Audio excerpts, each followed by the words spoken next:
So I finally got around to watching Terminator 6 Social Justice Fate. And I have some things to say about it. First, some good things. In the original Terminator films, the abilities that they gave the Terminator, modern machines have those. Maybe not so much with regards to general intelligence, because modern AI has the intelligence of like an insect. But with regards to doing certain specific tasks, insect intelligence is adequate enough to accomplish them, and to accomplish them quite well. Face recognition, that's been around for years. Everybody with a cell phone has a machine that can do that. The ability to mimic an individual human being's speech to the point where it's good enough that it could fool their own mother. Software that can do that has been around for a couple of years now. Now, to really put my computer voice to the test, I am going to call my dear, sweet mother and see if she recognizes me.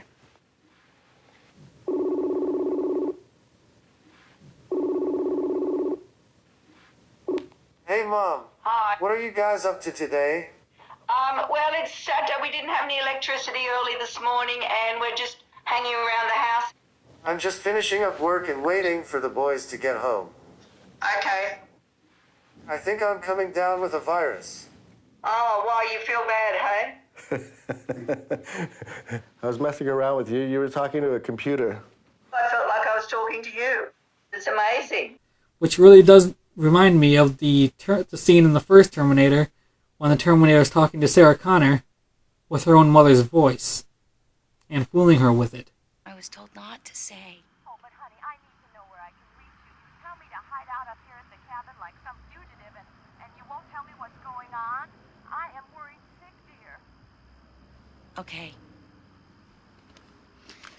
Okay, here's the number. You ready? Yes, go ahead. It's 408-555-1439. Room 9. Uh-huh. Got it?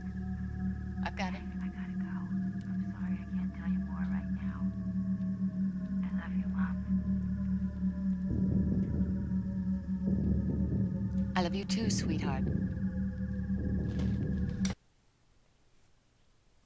Yeah. The ability for a robot to walk, run, jump, climb stairs, be accurate when shooting a gun, and even drive a car. There's a robot in Russia that can do all of that right now.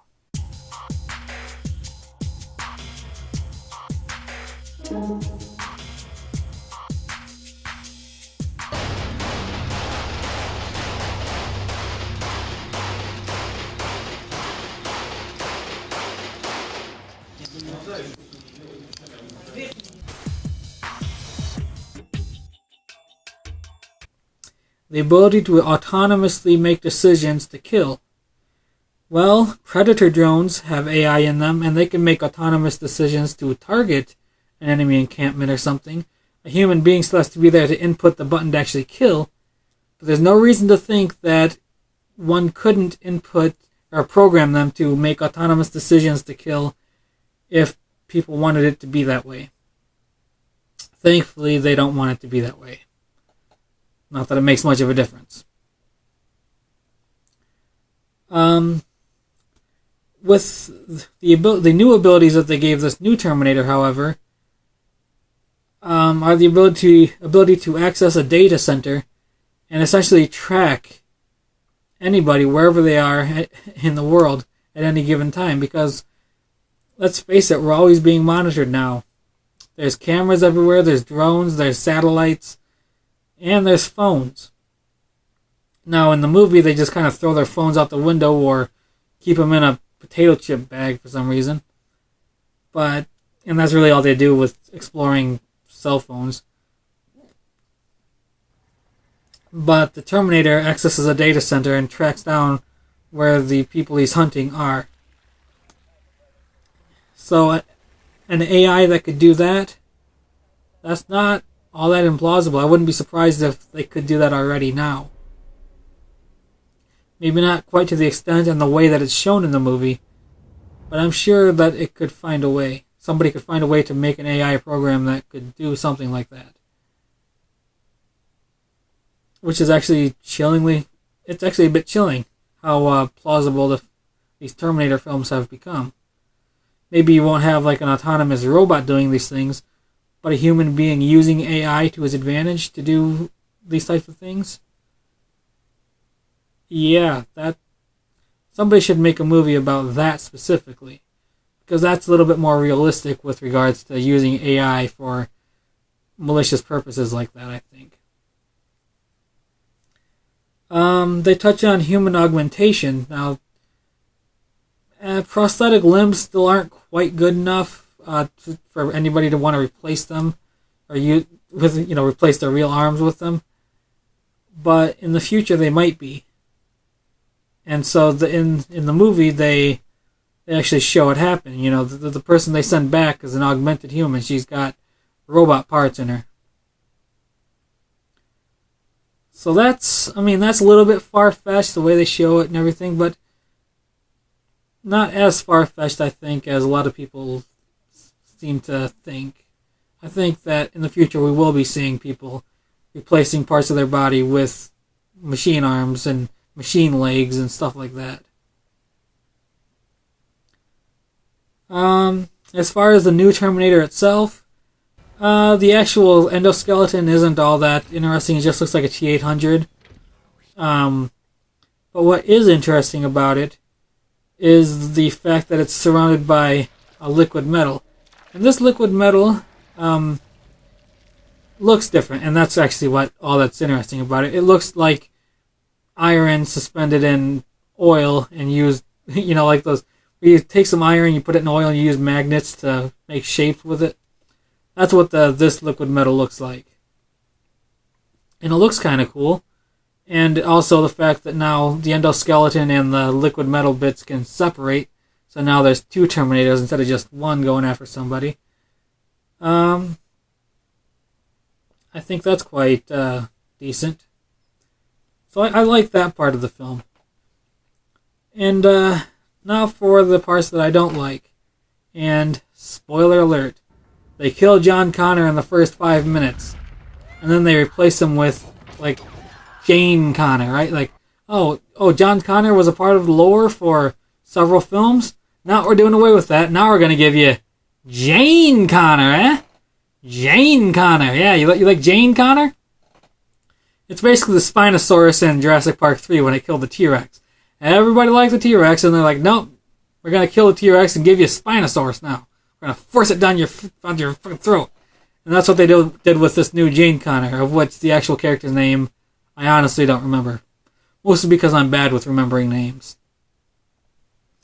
So I'm just going to call her Jane Connor, because it is Jane Connor. I mean, come on. It's a Mexican Jane Connor.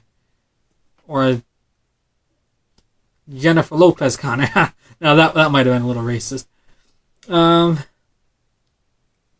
no, Jane Connor, like, what's the point in that? We already had John Connor. It was already established that he was the leader of the resistance against Skynet. Now we're getting Jane Connor, which is the leader of the resistance against Legion. Yeah, they renamed Skynet Legion now. And instead of it being born from the ashes of a nuclear war between America and Russia, it was basically done like Y2K. The AI that was created by military defense contractors was somehow able to take over everything. I don't know why it was. I mean, when AI is created these days, it's never like plugged into everything. It's only plugged into one thing to do a specific task.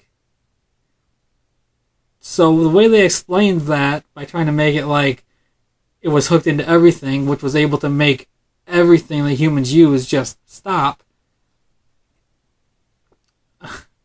I think that was kind of dumb. It was just this Judgment Day is inevitable thing all over again. Except it wasn't explained in a plausible way. But after the Y2K thing happens, planes fall out of the sky, everything else stops working, blah, blah, blah. Like after 3 days, they're at total war, and then the food runs out, and billions of people die that way. There, that's how Legion rises to power, and the new... Yeah. Like, seriously, come on. You already established that it was John Connor and that it was Skynet, and now you're basically like, nope, throw that out the window, no more. Now you're going to have Legion, eh? Instead of Skynet, you get Legion. And instead of John Connor, it's Jane Connor, huh? Jane Connor. Now, to the movie's credit, though, Jane Connor wasn't a Mary Sue, right? She was, for the most of the movie, she was basically just this useless, scared girl, the way that Sarah Connor was in the first Terminator film, right? And then they show her training a little bit, doing some target practicing and getting her prepared for what's going on and so forth. And then she becomes not as scared of a girl or something. And it didn't come across as unearned like what that woman was in Men in Black 4. Yeah, I'm just going to talk briefly about that movie. She just walks right into Men in Black, and then she's just given a Men in Black title, and then she just automatically almost, like instantly really, knows everything about. Yeah, that was a dumb movie. Back to Terminator, though. So it does feel like she earned her abilities to, shoot a Terminator with a shotgun, use the shotgun like a baseball bat, and then shove the power source down its eye. Although she wasn't able to do that on her own. She actually had to have the help of the other Terminator to do that. In the first movie, Sarah Connor was the one that issued the final blow to the Terminator with the hydraulic press, but Kyle Reese had to blow off its lower half in order for her to do that. In Terminator 6, the Schwarzenegger Terminator throws the new Terminator into a generator, weakening it pretty dramatically. And then Jane Connor and the new Terminator get into a fight, and then the Schwarzenegger Terminator basically immobilizes the new Terminator, allowing her to issue some power source to the thing's eye to fry its neural net. And then the Schwarzenegger Terminator basically holds it there, basically making sure that it dies. So it wasn't Mary Sue, it wasn't like her doing it on her own. She had help. So I think she earned that. I think it did feel a bit earned. It wasn't Mary Sue-ish. So that's fine. Not a problem. She was just, it's fine. And I think at the end of the movie, it showed her about to train with Sarah Connor. At least it implied that she might have, like at the end of the movie, those two drove off. And Sarah Connor said that she needs to be prepared. So it might be possible that Sarah Connor now tries to sort of train Jane Connor. I won't let her die for me again. Then you need to be ready.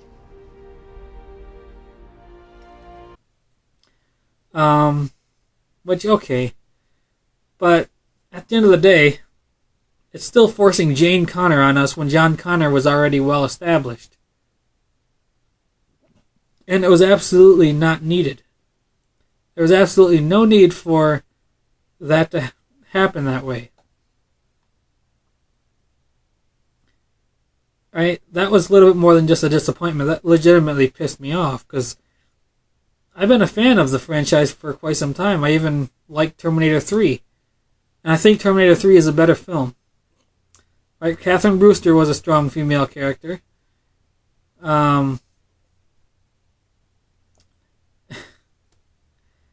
And it showed, the whole Judgment Day thing coming to be in a similar way that Terminator 2 explained it happening, although just delayed. But Terminator 6, they just completely did away with all the lore and just completely replaced it with they basically just changed faces. Like, oh, this is a guy, John Connor. Nope. Now it's a woman, John Connor. It's a Jane Connor.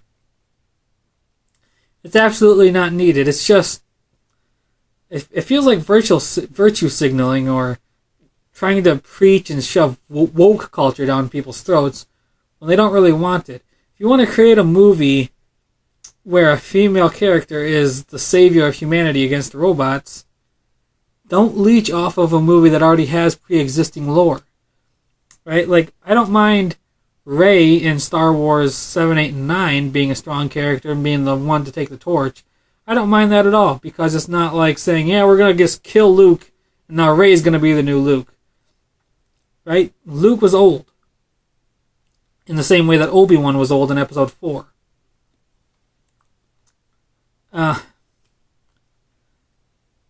So I don't mind that exactly. This movie, this is like, no, we're just going to kill John Connor, the guy that was supposed to be the savior, and then we're going to replace him with Jane Connor. For no reason other than because she has a vagina. And I think that's just stupid. Now, the interactions between this new Terminator and Sarah Connor come across more similar to that of a divorced couple that are bitter with each other getting together, and it's... Please sit down. Cut the shit. So you're Carl. That's what everyone calls me, yes. I'm never gonna fucking call you Carl. You've been tracking me? If you want to keep your phone in a bag of potato chips, then keep your phone in a bag of potato chips. Don't touch me! I think they were trying at humor or something. I don't know, it just comes across as like almost an annoying Lifetime movie moment or something like that, and it's annoying. Or Sarah Connor complaining about how dirty a bathtub is. We should have done this in the bathtub. Have you seen the bathtub? Or how much she loves potato chips. But why 10 bags? Because I really like potato chips. This is an action movie, not... I mean, what the fuck, man? Ugh. So that's my thoughts on the new Terminator movie. It had its good moments, it had some cool action scenes, I like the new Terminator, the design of it and all that, and its abilities. I like that they sort of mentioned that we're being monitored at all times. You know, that was fine. Did not like the fact that they replaced John Connor for no reason at all. That pissed me off. And it is for that reason that I am glad I pirated the movie and didn't spend a single penny of my money on it. The people that made this movie don't deserve my money. So, peace.